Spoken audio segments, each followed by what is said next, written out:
sa mga mag-boyfriend. Pag mag-boyfriend pa lang, away kayo ng away. Huwag na kayo magtuloy na dalawa.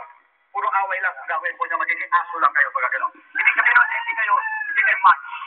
Hindi kayo magkamatch sa dalawa pag away kayo ng away. But then, ang pinag-usapan natin is about bitterness. Wala dapat bitterness ang mga Kristiyano po. Pag ikaw Kristiyano hanggang ngayon, may bitterness ka. Hanggang ngayon, may sama ka ng loob. Hanggang ngayon, nakaipon yung sama ng loob. I'm sorry to tell you that you are not just a real Christian. Hindi ka pa tunay na Kristiyano pag ganyan daw. Dahil ang Kristiyano hindi dapat nagtatanim ng sama ng loob. Andyan ba kayo? Andyan na ba kayo? Everybody shout amen. Now, okay, huwag magkagatan, huwag magsakmalan. Alam pala itsura natin pag nag-aaway ang Kristiyano? May aso, nagsasakmalan kayo, nagkakagatan kayo. Pero ba tayo drawing yan? Kanya na itsura natin mga kapatid. Parang aso, kinakagat mo to, siya naman kinakagat kayo. Yan nauubos pareho eh. Grabe mga kapatid, napakatindi po. Pag-away pala ng away, yan po itsura natin sa harapan ng ating Diyos. Hindi aso at pusa, parehong aso na nag-aaway. Parehong aso na nagkakagatan. Nag-uubusan yung dalawa. Kasi aso at pusa, hindi ubra ang pusa sa aso. Ito talagang magkamatch eh. Aso sa aso mga kapatid, ang siya nag-aaway, aso sa aso, ang siyang naglalaban. Andiyan ba kayo? Now, paano ka pastor kung ang asawa ko non-believers? I'm sorry to tell you, sinabi na siya inyo kanina. Matthew chapter 15. Ang tingin ng Lord sa non-believers ay aso po. Pag pinatulan mo yung aso rin ang labas mo.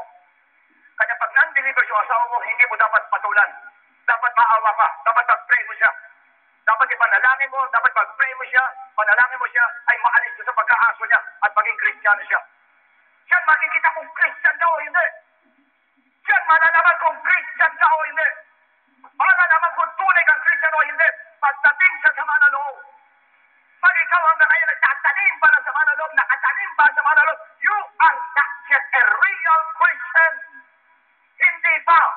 Dahil pag sinabing Kristiyano ngayon may sama na loob, mamaya wala na. Hindi mo ka. Mamaya wala na. Yun ang tunay na Kristiyano po. Wala yung sama na loob, wala yung bita na sa ating puso. Kanya doon nakakakilo sa ganung klase ng Kristiyano, bine-bless na to ganung klase ng Kristiyano po.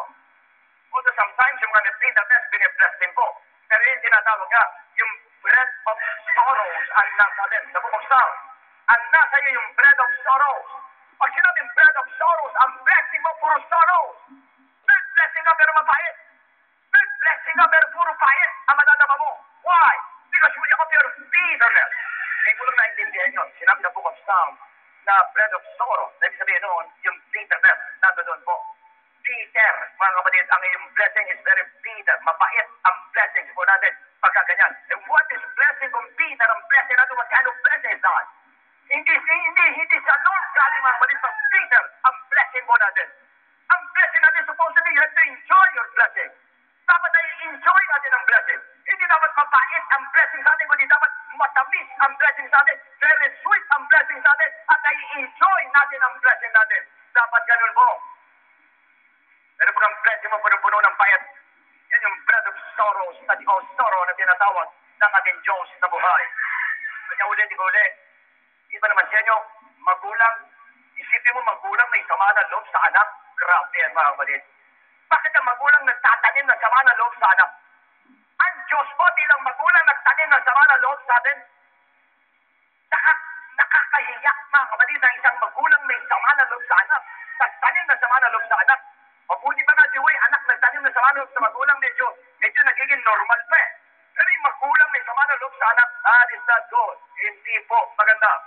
Ang magulang ay magulang. Ang giveaway ka, patatis sa anak. Pagbibigyan mo yung anak mo, alalahanin mo anak mo at uunawain mo ang anak mo. Yan po ang tunay na magulang.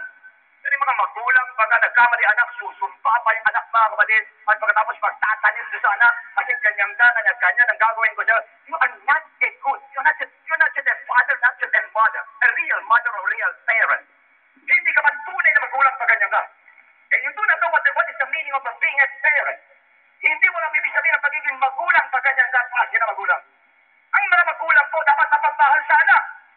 At mentas flagship ang anak mo, mas lalo mong yung anak mo, lalo mong mahalin ang kawawa yung anak mong yan. Madalas sa mga magulang, ang mahal, yung mga sumusunod. Ang mahal, yung mga marurunong. Ang mahal, yung mga sunod na sunod sa kanya. Pag sumusuway sa kanya, ayaw na niya. Tatanungin kita, di ba dati sumusuway ka rin sa Diyos, ba't minahal ka pa rin ng Diyos? Sana maka-enlighten doon sa mga magulang na ganyan, yung sinasabi ng Lord sa gabing ito. Sana ma-enlighten ko tayo. Hindi gusto ng Diyos ang ganyan. At hindi ka makristyano pag ganyan ang gawa ng magulang yun. Not yet a real Christian. Kasi kung yung real Christian ka, real father, real mother, hindi dapat ikaw nagtatanim ng sama ng loob sa mga anak mo. Hindi po dapat. Ay, anong gawin pa ng anak mo sa'yo? Hindi dapat. Ginawa ni David yan, mga kapatid. Everybody knows what happened to Absalom. Pinag-aralan natin na rahan. He rebelled against David. Nag-rebel against David. Si David naglakad na nakatapak sa akyat sa bundok dahil sa anak. Pero nung binabawi niya yung kingdom, ano sinabi niya kay Joab? Patayin niyo lahat, huwag lang yung anak ko. Huwag niyong papatayin yung anak ko. Tiro mo yung anak niya, ayaw pa rin niya ipapatay. Mahal pa rin niya yung anak niya. Sa kabila ng gano'n ang ginawa sa kanya, yung lahat ng asawa niya sinabihan, pagkatapos kinuha yung kingdom niya, tapos siya nagmukhang pusabot dahil sa anak niya, pero minahal pa rin niya. Minahal pa rin niya yung anak niya. Kaya itong kinakikita ni David sa atin, yung puso ng ama, na tunay na ama, tunay na ina, at tunay na magulang na isang anak, itong kinakikita ng Lord sa atin. Hindi siya nagtanim na sama ng loob. As a matter of fact, brothers and sisters, when Absalom died or he was killed, tinatay din siya ni Joab. Tinatay siya ni Joab, ano sabi ni David? Umiyak si David. Naglament si David, nagluksak si David, at ayaw lumabas siya, nagtagumpay siya. Ayaw na lumabas. Yung kingdom bumalik sa kanya. Yung mga pera bumalik sa kanya. Asawa na bumalik sa kanya. Wala siyang pakialam. Ang nasa niya, yung anak pa rin niya. Bakit pinatay yung anak ko? Ibig sabihin ng hindi sabihin ni David, kaya ko i-sacrifice ang aking kingdom. Kaya ko i-sacrifice ang aking reputation. Kaya ko i-sacrifice pati buhay ko. Alang-alang doon sa anak ko. Yun po ang tunay na magulang. So brothers and sisters, sana magsilbing enlightenment sa mga magulang sa tinuturo ng Lord sa atin sa ngayon. At ganoon din sa mga anak, hindi dapat magkaroon ng sama ng loob sa magulang. Ano magulang po'y magulang. Kahit pagbalik-balik na rin ka, anak ka pa rin, magulang mo pa rin yan. Na kung hindi dahil sa magulang mo, wala ka. Kung hindi dahil sa magulang mo, hindi ka lalaki. Kung hindi dahil sa magulang mo, wala yung buhay mo na binigay ng Diyos sa magulang mo para sa'yo. Wala ka pa rin. Kaya hindi rin dapat magtanim na sama ng loob ang mga anak sa magulang nila. Ay, ano pa gawin ng magulang nila? Hindi dapat sumama ang loob ninyo sa mga magulang ninyo. Sapagat ang magulang ay magulang. Kahit ay magulang mo, ay lang magulang. Kahit saksakan na ng gulang yung magulang mo. Huwag sasama daw mo dyan. At huwag ka magiging suwain dyan. I-explain buhay mo. Ephesians chapter 6, sinabi ng Lord. Ayaw ng Lord na suwain na anak. Ayaw ng Lord yung mga anak na nagmamalaki sa magulang. Yung mga anak mga ba, minumura pa yung magulang. Subukan mo. At manatili ka sa ganyan isang araw, titimbuang ka. That saith the Lord. Pinasasabi sa iyo ng Diyos sa buhay. Kaya lahat ng mga suwain ng mga anak, buwaway ka, magbago ka na. Otherwise, hindi ka tapikan sa Diyos. Ang Diyos ang kalaban mo, hindi magulang mo. Ang Diyos ang kalaban mo. Yan ang tatandaan ninyo. Kayo lahat ng suwain naman sa mga magulang na may sama ng loob sa magulang. And sometimes yung mga magulang hindi alam, may sama ng loob yung anak nila. Yan ang masakit. Minsan yung mga magulang hindi alam, may kaso na pala sila sa anak. Pero may magulang ang buti-buti sa anak, hindi niya alam, kinasuhan na pala sa yung anak niya. May mga anak na ganyan. Kaso ng kaso sa magulang. Hindi alam ng magulang, may kaso na pala siya. Grabe mga. Huwag yung gagawin niya mga anak. Huwag yung gagawin. Napakasama niya sa harapan ng Lord. Evil yan sa harapan ng Diyos. Lalagyan mo ng kaso yung magulang mo. Samantala walang ginagawang masama yung magulang mo sa'yo. Kakasuhan mo yung magulang mo. Kakasuhan ka ng Diyos. Hindi sabihin ko siya sa taas ang kaso mo. At pagka ganyan ang ginawa mo, hindi ka asenso sa buhay. At maghihirap ka sa buhay. Sinasasabi sa'yo ng ating Diyos sa buhay. At kayong lahat ng mga anak na nandito, matuto kayong gumalang ng gusto sa magulang po ninyo. Hindi naman hindi kumikibo ang magulang sabihin niyan, takot yung magulang niyo sa inyo. Hindi takot ang magulang niyo sa inyo. Naaawa lang yung magulang niyo sa inyo. Dahil alam niya, pag kayo kinanti niya, wala kayo, landayas kayo, mapapahama kayo. Ayaw lang niya mapahama kayo. Pero pinasasabi na ng Lord, mga magulang, na hindi marunong magtuwid sa anak. Si Eli ko ay priest na Lord. He was a priest. Number one priest siya nung araw si Eli sa naman ng Diyos. Mga anak niya, sabi sa libro ng salita, loko yung mga anak niya. Nag-aalay, kinukuha yung mga alay na hindi dapat kunin. Anong ginawa ni Eli? Hindi sinaway. Sinaway para nakiusap na. Nakiusap na, ba't ganyan naman ang ginagawa ninyo mga anak? Sana yung huwag na gawin ninyo mga anak. Naggalit ang Diyos sa kanila. Kay Eli. Diyos sa ama, naggalit ang Diyos na hindi kinuwid na gusto yung anak niya. Kanya kayo mga hindi nagtutuwid ng anak, mag-ingat kayo mga magulang. Isang araw yung ginagawa ninyong hindi magtutuwid sa anak, puwelta sa inyo. Dahil isang araw kayo naman ang susuwagin yan. Isang araw mumurahin ka niyan. Isang araw sisigawan ka niyan. Isang araw siya tatayong magulang sa'yo. Yun ang gagawin niya pag hindi mo tinuwid. Kaya naggalit ang Lord kay Eli.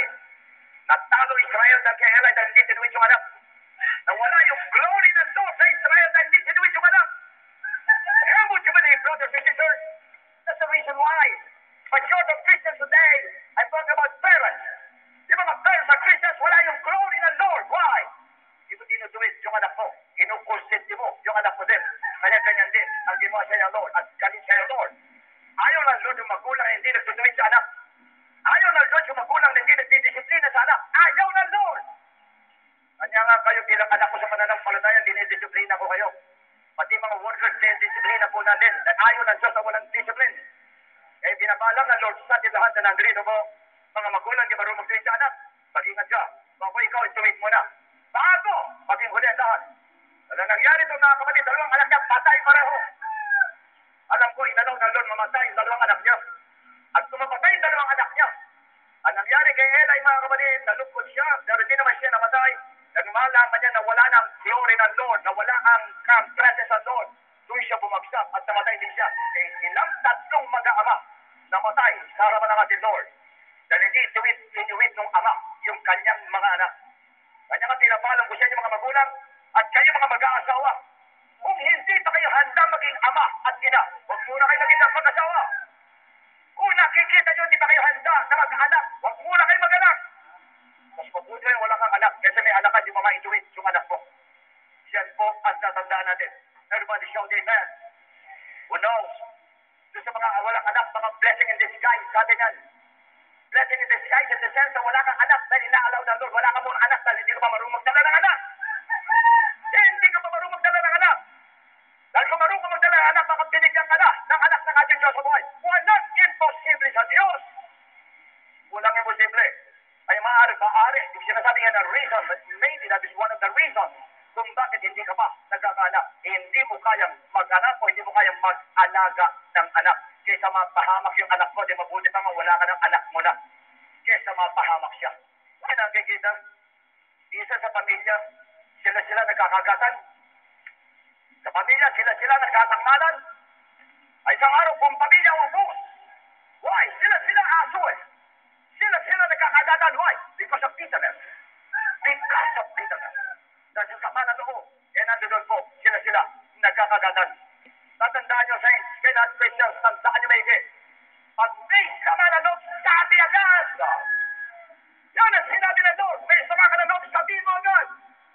May sama ka na loob sa asawa mo, sabihin mo. Sa anak mo, sabihin mo. Sa nanay mo, sabihin mo. Sa pastor, sabihin mo. Sa brother mo, sabihin mo. Hindi tatago mo. Pag tinago mo yan, isang araw magugulat ka. Repente ka na. Titsakin ko sa'yo. Repente ka. 101%. Yung spirit of rebellion papasok sa'yo. Titsakin ko sa'yo yan. At yan ang reason why marami nagre-repente ang anak dahil tinatago yung sama ng loob. At kung minsan naman hindi masabi dahil galit yung ama o galit yung ina, ay hindi niya masabi. Kaya nagre-repente po yung mga bata pagka ganon. Andiyan pa ba kayo? Ba't di na kayo kumikibo? Everybody shout amen. Tanong, be kind to animals. But the question is how to be kind to animals. Paano magiging mabait sa hayop? First, be tender-hearted. Ano sabi ng tender-hearted? Soft-hearted po o malambot na puso po dapat. Di ba konting bagay lang natatouch agad tayo mga kapatid? Konting bagay lang po na awa agad tayo, na habag agad tayo. Dapat ganun ang puso po natin para mawala ang bitterness. And next is what? Be understanding. Maging maunawain po tayo. Eh, sinabi ng Proverbs, ni King Solomon, he who is slow to what has great understanding. Yung mabagal magalit ay merong dakilang pangunawa. But he who is impulsive, yung mainitin ang ulo, mainitin, exalts folly. Itinataas mo ang kapahamakan pag ikaw ay mainitin ang ulo. Dahil kulang ka sa understanding o pangunawa. Kanya kasi labing he who is slow to wrath, yung mabagal mabuot, mabagal magalit, has great understanding. Mabuting pangunawa, magandang pangunawa ang nasa kanya. Naunawaan po ba natin? So meaning, brothers and sisters, we must learn how to understand those people who act like animals. Kailangan matuto kang umunawa doon sa mga taong parang hayop. At kung umas na parang hayop, unawain po natin sila. Hindi sinabing labanan, unawain ang sinabi po ng ating Diyos na buhay. Why? Bakit dapat unawain? For you were once darkness. Dati ka rin ganyan eh. Dati ka rin nasa dilim. But now you are light in the Lord. You are light in the Lord. And walk as children of light. Ito ka na eh. Hindi ka na ito eh.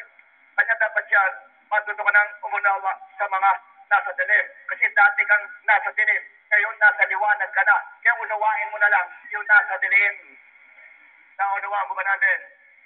Everybody shout amen. Everybody shout praise the Lord. Okay. O lahat na nasa liwanag, masabing praise the Lord. O palakpakan natin ang Diyos. Unawa. Second, forgiving one another. Patawad po, patawarin. Ang tanong bakit? Next. Why? Sa paano paraan? Then Jesus said, before He died, Father, forgive them. Why? For they do not know what they do. Hindi nila alam yung ginagawa nila. Hindi nila alam yung sinasabi nila. Why? Because animals do not know what is right and what is wrong. Hindi alam ng hayop kung anong mali, kung anong tama eh. Alam lang ng mga aso na ito, kaya alam niya itong ginagawa, kahit sinahirapan niyo ko. Panginoon, patawarin mo na lang sila. Hindi alam itong mga aso ito kung anong ginagawa nila eh. Hindi alam ang tama, hindi alam ang mali. And that's the reason why. Na hindi mo dapat patulan. That's the reason why dapat maawa ka sa kanya. Dahil hindi niya alam ang kanya ginagawa.